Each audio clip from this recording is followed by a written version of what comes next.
নমস্কার বন্ধুরা, গীতা মান্না ভল্ক চ্যানেলে সবাইকে অনেক স্বাগত, অনেক ভালোবাসা। আশা করি সবাই ভালো আছেন, আমরাও ভালো আছি। আর সকাল, দুপুর আর বিকাল এই সময়ে কিন্তু খুব সহজ উপায়ে খুব তাড়াতাড়ি যদি নাস্তা খেতে চান, তাহলে কিন্তু এই সহজ একটা নাস্তা আপনারা দেখতে পারেন। আমি আপনাদের কাছে একটা খুব সহজ, সুন্দর এবং খুব খেতে টেস্টি এইরকম ধরনের একটা নাস্তা রেসিপি শেয়ার করব। এই নাস্তাটা কিন্তু যে কোনো সময় খাওয়া যায়, এমনকি বাচ্চাদের টিফিনেও কিন্তু দেয়া যায়। আর বাচ্চাদের টিফিনে যদি দেন তাহলে কিন্তু ভীষণ বাচ্চারা ভালোবাসবে, আর একদিন খেয়ে পরের দিনে আবার বলবে মা ওরকমই করে দাও। আর যদি অফিসের যদি টিফিন করে দিতে চান তাহলে কিন্তু এই নাস্তাই কিন্তু ভালো লাগবে। এই নাস্তাটা সব সময়ের জন্য টিফিন হিসাবে বা বাড়িতে ব্রেকফাস্টে সব সময়ের জন্য এটা খাওয়া যায়। আর দেখা যাক আমি কিভাবে নাস্তাটা বানিয়েছি।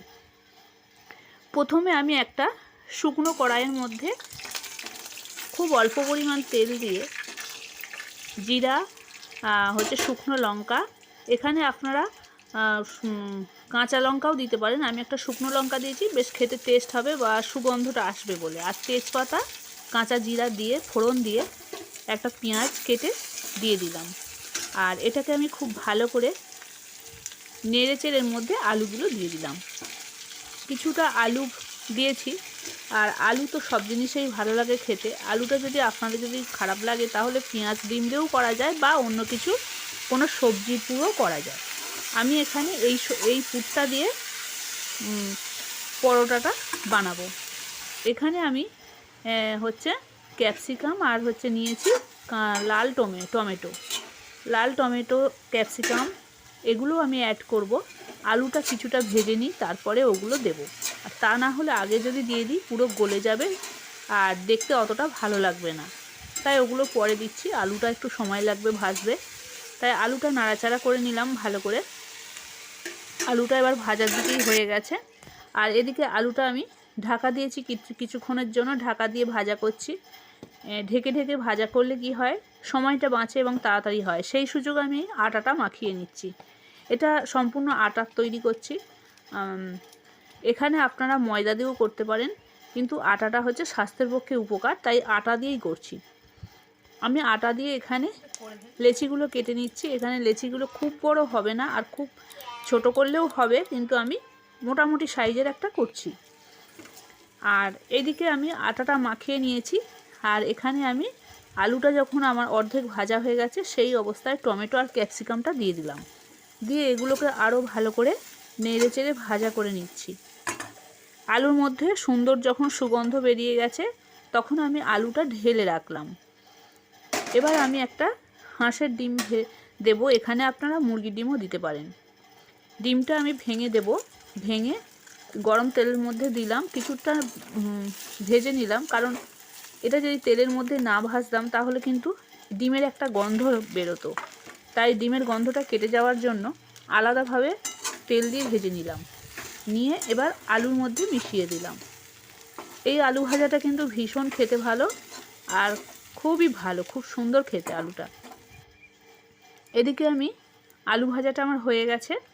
আর এদিকে আমি পুরো আটাগুলো মাখিয়ে নিচ্ছি। রুটি যেমন মাখানো হয়, বেলা হয়, সেই রকম রুটি বেলে নিলাম। আর এখানে আলু ভাজাটা নামিয়ে নিয়েছি একটা থালার মধ্যে। এবার রুটিগুলো আমি হালকা করে ভেজে নিচ্ছি, সেকে নিচ্ছি। এখানে আমি আলুগুলো এবার আলুর পুর ওর মধ্যে দেব। সব রুটিগুলো সেকে নিলাম হালকা হালকা করে, পুরোটা সেকলে কিন্তু ভেঙে যাবে, তাই হালকা করে সেকে নিলাম কোনো রকম তাওয়ার মধ্যে দিয়ে। শুধু এখানে কিন্তু তেল ব্যবহার করলাম না। এবার রুটিটা আমি নামিয়ে নেব। নিয়ে এর মধ্যে এবার পুর দিচ্ছি। রুটির মাঝখানের অর্ধেকটা পুরোটাই পুর দিয়ে দিলাম। পুরটা আপনারা আপনাদের পরিমাণ মতো দেবেন। এখানে পুর দিয়ে দিলাম, দিয়ে রুটিটা অর্ধেক করে ঘিরে দিলাম। এইভাবে আরও একটা করে নিচ্ছি। এইভাবে বাকিগুলো সবইগুলো করে নেব। নিয়ে এগুলো আবার হালকা তেল দিয়ে ভেজে নেব। এখানে চাটুতে তেল দিয়েছি, দিয়ে একটা নাস্তা তুলে দিয়েছি, নিয়ে এটা হালকা করে ভেজে নিচ্ছি। দেখুন দেখতে কত সুন্দর হয়েছে নাস্তাগুলো, কিন্তু খেতে তেমনি সুন্দরই হয়। দারুণ খেতে, একদিন খেলে কিন্তু বারবার খাবার ইচ্ছা করবে। আমি এইভাবে সবগুলোই ভেজে নেব। এখানে দুটো খুন্তি ব্যবহার করলে ভালো হয়, মানে দু হাতে ধরতে হবে, তা না হলে কিন্তু তেল ছিটকে যাবে বা হাত পুড়ে যাবে। আমি তুলে নিলাম, কত সুন্দর হয়েছে দেখুন। আর এরপরে বাকিগুলো একইভাবে ভেজে নেব।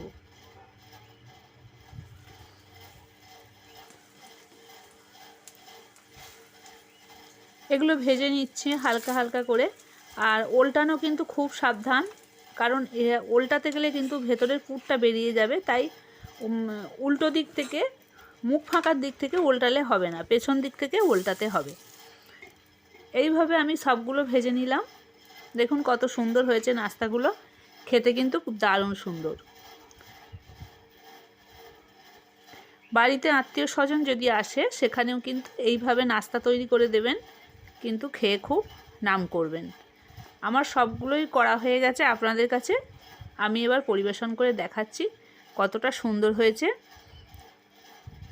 এর ভেতরের ফুলগুলো কিন্তু দেখা যাচ্ছে, আরও ভালো লাগছে দেখতে। আর এটা কিন্তু একদম গরম গরম পরিবেশন করলে ভীষণ ভালো লাগে খেতে। আর খুব ভালো লাগে এটা, কারণ রুটি খেতে তো আর রোজ ভালো লাগে না, আর রুটি আলু ভাজা খেতেও কিন্তু অতটা ভালো লাগে না। এইভাবে করে খাবেন, ভীষণ ভালো লাগবে। বাচ্চারা যখন স্কুলে যাবে এইভাবেই আপনারা টিফিন বানিয়ে দেবেন, তাতেও ভালো লাগবে। আর বন্ধুরা, আমি বড় করছি না, এখানেই শেষ করছি। আবার নতুনভাবে দেখা হবে নতুন কিছু নিয়ে। আমি একটা নাস্তা আপনাদের কাছে ভেঙে পরিবেশন করছি।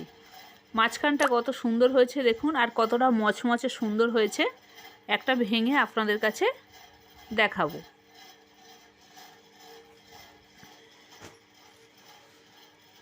দেখুন কত সুন্দর হয়েছে, খুবই সুন্দর হয়েছে বন্ধুরা। আবার দেখা হবে। সুস্থ থাকবেন, ভালো থাকবেন, সাবধানে থাকবেন। টাটা।